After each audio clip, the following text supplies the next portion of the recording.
Okay, welcome back to this part. Like I promised you, I will show you on how to resize this one so that you can see the motions or any items that are placed here beneath it, because you cannot see them. You can only see what is here.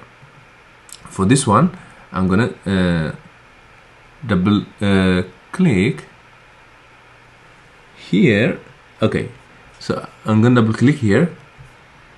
I wanna picture in picture. What the heck does that mean? There you go.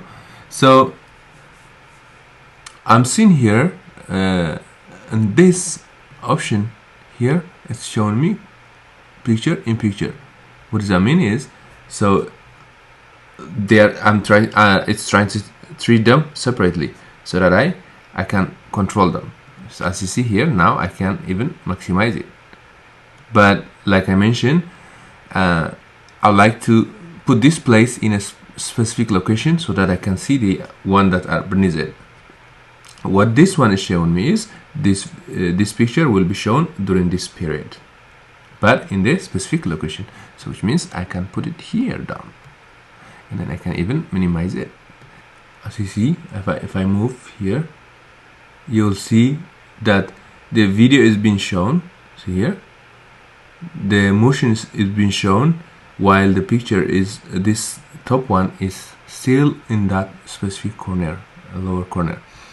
And so this is how you reposition your picture instead of covering the other pictures. You reposition all them, and so that you can see all of them at the same time.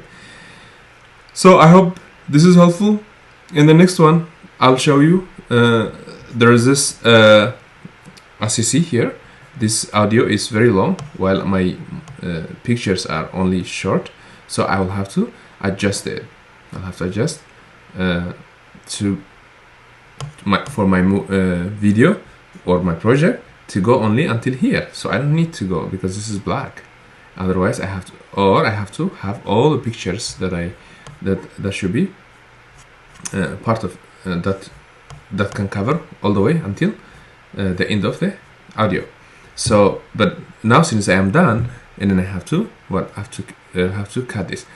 See you on the next part. Thank you.